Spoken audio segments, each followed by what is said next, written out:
Dr. Hugo Aparicio, welcome to the Valder Beebe Show. How are you? Thank you. I'm well. And yourself? I am doing extremely well, and I want my audience to feel the same way. That's why I book great people like you, Dr. Hugo. You're you're representing the American Heart Association, and they've launched something new. Tell me about this new acronym that they want us to learn, because it saves lives, I understand, in the Hispanic community. Correct. So Rápido is a culturally relevant Spanish acronym that's meant to raise awareness of common stroke symptoms. It's adopted by the American Stroke Association and the American Heart Association to improve stroke outcomes among the Hispanic and Latino community, and also to address health disparities for this disease.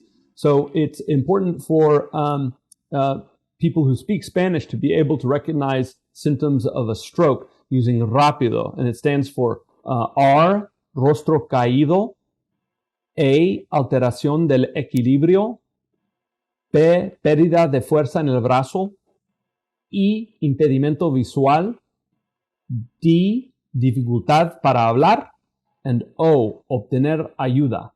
And these mean symptoms for face drooping, loss of coordination, weakness in an arm or a leg, vision loss, speech change, and the need to quickly get help, call 911, because the symptoms of stroke need to be recognized so that they can be treated on an emergent basis.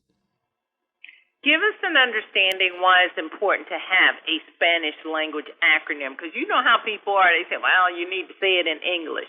So tell me, why is it important to have the Spanish language acronym? Well, there are two main reasons. First, we've had the FAST acronym in English since 2013. The American Heart Association and American Stroke Association has rolled that out over 10 years ago to help English speakers be able to recognize symptoms of a stroke.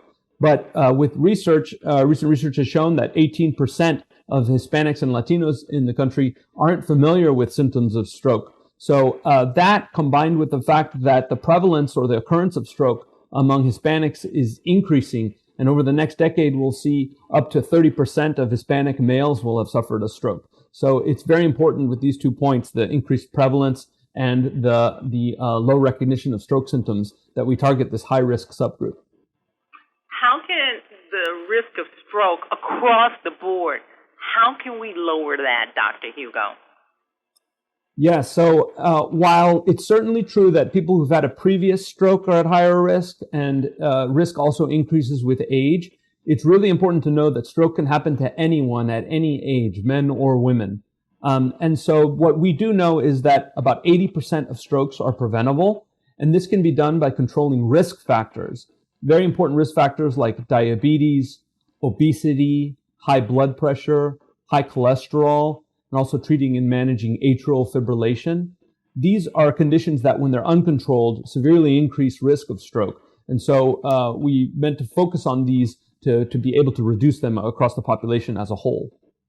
I want to ask you one more question before I ask you to say something in Spanish, because I do have a Spanish listening population.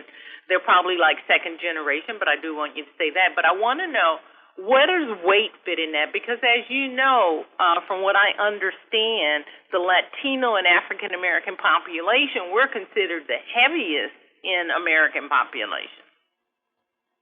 That's correct. We know that up to 80% of Hispanic adults in the United States are either overweight or obese.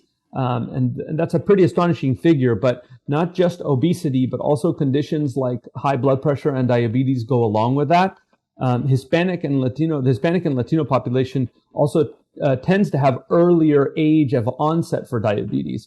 And so these kind of conditions can really increase stroke risk over the lifetime, but even at earlier ages like midlife. Okay. What do you want the Spanish-speaking population to know? What do you want those who have multiple languages to be able to translate to those people who don't speak English? And here's your opportunity to say it. Sí, es sumamente importante este lanzamiento de Rápido, un paso significativo para poder educarnos y recordar qué son los síntomas de derrame, y así poder cuidarnos a nosotros, reconocer los síntomas si nos ocurren a nosotros, pero poder ayudar también a la familia o amigos para reconocer los síntomas y llamar inmediatamente para ayuda, el 911, el 911. Thank you so much, Dr. Hugo. Where can anyone go for more information about stroke and these diseases you have spoken about? In launching this campaign, the American Stroke Association has created important websites for the campaign. In English, it's stroke.org/rápido, and in Spanish, it's derramecerebral.org, derramecerebral.org.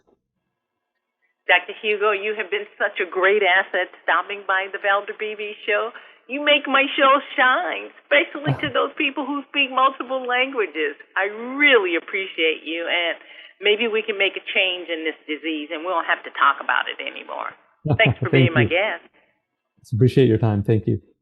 Hi, I'm Valder Beebe, host of The Valder Beebe Show. We have over 1,000 videos on ValderBeebeShow.com and YouTube.com/ValderBeebeShow. We upload new videos daily. Our site is a modern baby boomer platform with news and information important to boomers. Subscribe to YouTube.com/ValderBeebeShow and stay connected as I interview the world's most fascinating people.